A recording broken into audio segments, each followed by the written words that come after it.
Hello, everybody, and welcome back to the channel. This is David Bianco. Well, it's 10:45 p.m. in my time zone, in the central time zone of the United States, on December 31st. And I'm just now doing my year-end wrap-up. Well, I wanted to make sure I didn't miss anything that might come up at the last minute. And I also was very busy recently. Be that as it may, I'm going to be wrapping up what I think about 2023, what I found during the year, what I liked, what I might not have liked, and more importantly, where we're going to go in 2024. That's coming up next on the Safe and Sound Texas Audio Excursion.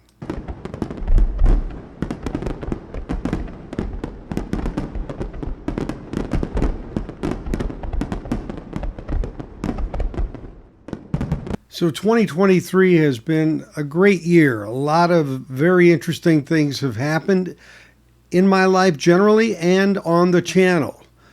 Obviously, one always works on getting subscribers and views, and my channel started in March of 2022, so it's not 2 years old. And it was a real struggle the first 4 or 5 months getting subs to the channel, getting eyes on. I did end up spending some time on Rachel's Ghost when she was getting her show restarted and got some visibility there. And then, of course, the MoFi thing hit with the MoFi gate, DSD gate, whatever you want to call it. And it was one that I jumped on early because I had a lot of interest in MoFi as a consumer of their product for decades. And it just kind of took off from there, getting me into the thousands within 6 months of the channel starting. And then in March of 2023, I hit 2,000 on the channel and organically just kept growing. And by the time I hit September, I hit 3,000. And I'm right now at just over 3,500. So it's a lot of organic growth, which I appreciate very much. Those of you who have joined, those of you who have shared my channel, it's really great. The views are really important to me, obviously, views. What's funny about them is some of the things I do that I might like the best. Some interviews, like Susan Rogers, for example, maybe doing a plant tour like I did recently. These don't get near as many views as other things like the vinyl shootouts and reviewing records, or even going into some MoFi topics. Even the most recent one, which is like the end of the road on the MoFi thing, still garnered a lot of views because it's still topical to some point. But obviously, I want to grow my base and grow the information that I talk about, and we'll talk about that when we look forward to 2024. But some highlights for 2023, and again, if I don't happen to mention something that you might have been a part of or whatever, please, I apologize in advance. I'm just trying to hit some highlights that I could recall from the year. But there were a lot of great things. We meet a lot of great people on the VC, and I made some really good friends through the channel. Many of you know who you are. You join the live streams. You get in the peanut gallery. Now, some people I physically met were Vinyl Rush Brad, who we've even done road trips. I'll talk about our couple of road trips to Houston. We met again at the record show in Austin in the fall, as well as met a concert buddy who I had met previously in the summer in St. Louis on his home turf. I met Harry, I met Patrick, and I know I'm going to be forgetting people. I think we had Malia was there. I want to say Melinda. Malia was there. So there were some great people in the vinyl community that were there, people even that recognized me, and that's always an interesting thing to have happen to you.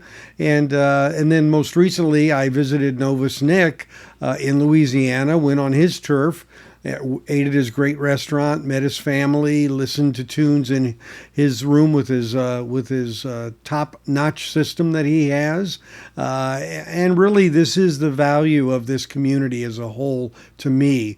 Learning new things, getting to know new people, doing shootouts with other people that I'll be talking about a little more. And then one of the biggies for the year, of course, was my friend Armando Cardoso, who lived in Oregon, moved down here to the Texas area. He's in Waco. Jason moved back down to Texas near Austin, and so we've got some fairly close VC people as well. And Armando started up this store, Vintage Mio. And he's now in the second location that he's been in a little more permanent place, and it's really buzzing. I was just there yesterday. I dropped something on Instagram about that, and it's going to be buzzing even more with a venue that's going to open up with live music right next to where he's at. And he's very much engaged with them, and there's going to be some collaboration, corroboration between them as well. And what better situation to have artists coming in and people to see artists, and there's a record store right there. So I wish him the best.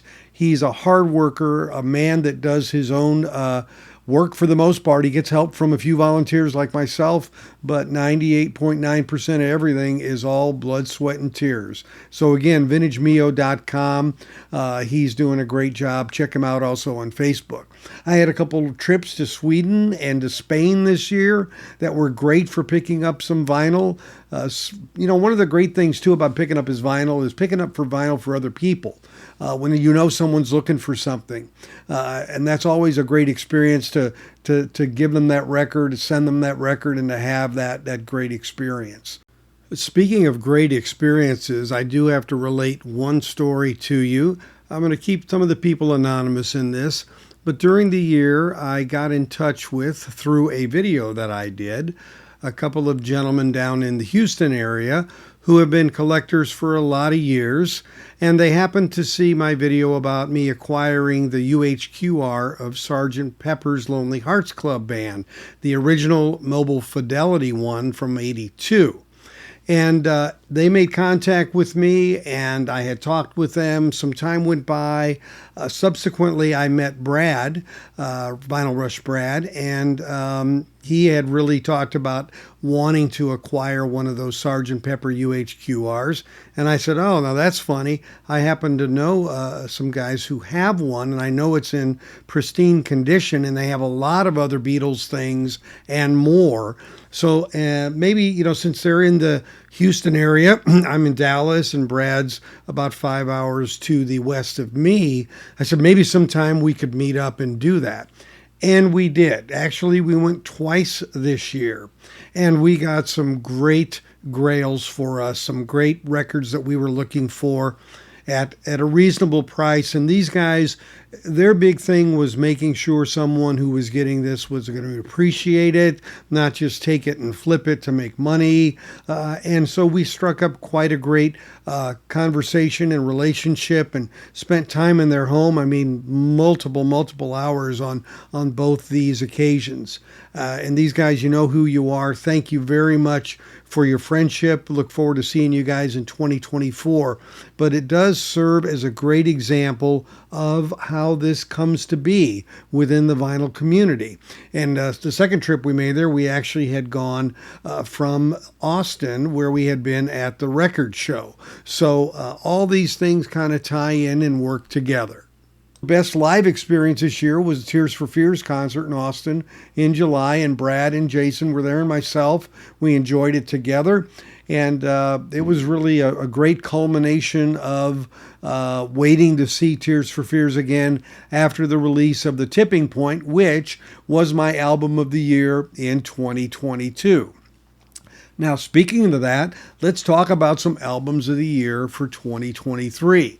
So my best audiophile release was the UHQR of Asia by Analog Productions.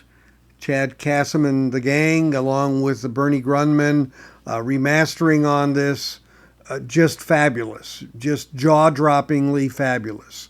Definitely a release where I could say I could get rid of all of my others and not think twice about it, because it's that good. Again, it's expensive, but if you want the best, that's the one to have, in my humble opinion. And it's still available to be purchased. So, best LP of the year. Well, it's the same one I picked mid-year. It's Terra Firma. And this is Nick Perry and his Underground Thieves, 2 LP. This was a gentleman and his band that I was introduced to through Concert Buddy Chance. He had interviewed him, and I was lucky enough to be able to get some of the songs early to review with him. And so we both agree that this is, a really great opportunity for someone to hear an artist who is making it all on his own, doing it all, getting it to vinyl, doing the marketing. This is a 2 LP concept album, and I did a video on it very specifically. I won't go into it, but this one is strong enough to where it has endured through the year to remain the best LP for me of 2023. Now, I want to mention this was also voted, I read in a poll, for Germany, the number 5 album in one of the lists there. Of all their albums, it was number 5. And again, this is a small batch of vinyl relatively. I also bought the CD, of course. But this is an album that makes you think, makes you enjoy musicianship, and brings you back to a concept album. My God, I loved concept albums when they were out in the 70s and the 80s. So good on you, Nick. Great album. Still love it. My biggest grail for the year was, in fact, Mute Math, self-titled. Did a video about that as well. This is a band that is no longer together, but they are from New Orleans area originally. And Paul Meany, who is the lead of this, has also done a lot of work with 21 Pilots and other production. But I have waited for this album for years because it was very limited. They found a few in the warehouse and had a very specific time you could order. I was literally in Sweden when I snagged this. But for the grace of a good internet connection, did I manage to get this. So this is my biggest grail of the year for an LP. Now, my biggest grail for a box set was, of course, the Beatles in mono. This is the book from it, but that big box set, that was a really great get for me. Not a cheap one, but a great one for sure. My best, what I've called enhanced release. It was a release that already happened, and then they re-released it and added material to it, which doesn't happen that often to the magnitude. And it was Stop Making Sense by Talking Heads. I mean, they literally doubled the amount of content that was on this compared to the first release. And it needed it because the movie that was done for this is a great movie that I've done a video on as well. But this was really, for me, it really filled out an album to me that was always lacking all the songs. And I'm really glad they did that. So that's what I'm calling the best enhanced release, added material. The biggest surprise, and this isn't release of 2023, this is really a surprise for me, and that is liking this and buying this Julie London album. Now, many of you probably know who she is. Great vocalists from the 50s and 60s. But I was most surprised by how much I liked it. Her voice, the smoothness of her voice. Just fabulous. I really am looking for more of her work to consume. And then the biggest comeback of the year was, for me, was the Rolling Stones record, right? Yeah, really a rockin' record. Hackney Diamonds, again, is the title. And my version is the one for Major League Baseball. And it has the Texas Rangers on that. Wow. Well, the thing about it is the Texas Rangers were the big comeback, too. They won the World Series. So this is a twofer on comebacks. Great album, and got it on the year, in the year, for the year that the Texas Rangers won the World Series. So that's a great, great outcome. Now, I'm not big on worst ofs because I don't think that anybody intentionally tries to make things that are problematic, but I do have one worst of, and that is in shipping, and I think it was Rhino. They really came out with this hi-fi series, and they blew it on the packaging. For a record company, to me, that's unconscionable. That's their core meat and potatoes. They sell vinyl, and they should know how to ship it. Now, the good news is it has improved incrementally as time has gone on these high fidelity releases, albeit it isn't really fully as good as it could be and should be, but there's less corner dings being reported, but there are still some being reported. So, Rhino, I hope you can make 2024 the year you actually use true LP mailers that protect edges as they should, because everything about it tells you that the content should be quality, and you have to protect that in order to get it to the consumer. Biggest learning of the year was never to use any kind of a thumbnail that implies any kind of clickbait, because I had done, I think it was a review on the Hotel California One Step, and I think the big question in my mind was it going to be good? Was it going to fail, or was it going to be successful? And my first thumbnail I put out had fail, and I had intended to put a question mark on it, and I didn't realize it wasn't on there. And so people were like, well, if you said it was really good and it didn't fail, that's kind of like a bait. So I took it off, but really I learned something from that. So that's fine. We're all subject to learning something. So that's 2023 for me. What about the next year? Well, I want to get more consistent about my delivery of material in timing. There's gaps sometimes that occur for a variety of reasons.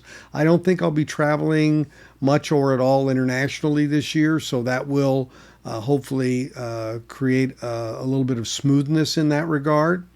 I do plan to schedule some live shows more regularly and have more multi-person live vinyl shootouts. We already have a few in our mind with Brad and myself, and we're looking to involve another person in these as well.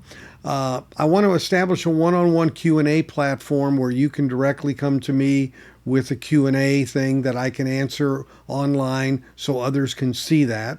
So want to help people out. This happens a lot in comments sometimes where I'm doing it that way, but I'd like to make it more visible in one area. That way everybody could share it, and we can kind of build an FAQ kind of thing over time. And I'd really like to share and stream some rare music and mixes that I've gathered over the decades that I really would like to share with other people. Obviously, you've got to be really careful how you do that, where you do it, and I'm working on some options of how to do that. My intent is to make that available to people who have interacted with me on the channel, but it is not anything that I would be tying to any kind of a paywall whatsoever, because I really don't want to go there in that regard. I've been asked about merch and about that kind of thing, and I may dabble my toe into it a bit. I've done some stuff with getting ready for designs on t-shirts and things like that, but haven't pulled the trigger yet. Really want to think about how I want to go about that before I do it. To me, the content and what I deliver is really what's most important. So for this year, a lot of growth, and again, I really appreciate the feedback I get. I mean, honestly, most of the feedback, 99.5%, is very endearing and positive, and I appreciate that because it does take time and effort to do this. And I do have a regular job, and I do have other responsibilities, but I really enjoy it, and the feedback is part of what keeps me going. I do intend in 2024, I have a couple of invites for some pressing plants. A few new ones, wink, wink, nod, nod.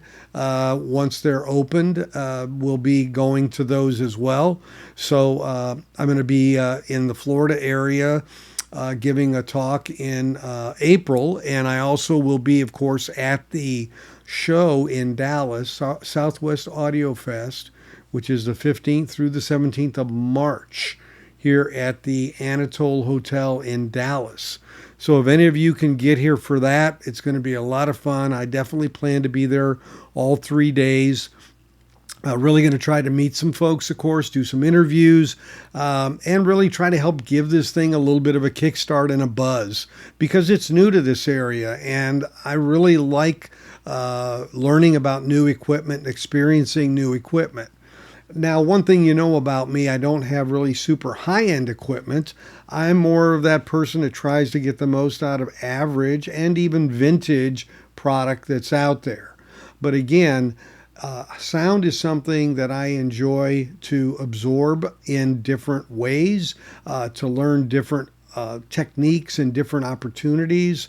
I really enjoyed yesterday when I was in Waco meeting some younger folks from the college at Baylor University who were in the shop, Armando's shop, Vintage Mio, and talking to them about music and vinyl and equipment. These kids have a lot of questions. They don't know where to go or what to do or how to make decisions or how to wisely spend their money. So to me, this is a passion to make sure that people are well informed and spend money wisely. Because again, you want to have money to buy records because that's really the variable that you're going to listen to. And the more you can listen to of that, the more rich your experience is going to be. So again, as always, thanks very much for being here, and I hope to see you in 2024 where we get even more going on here on our Safe and Sound Texas audio excursion. Happy New Year, everybody. Take it easy and have a great 2024.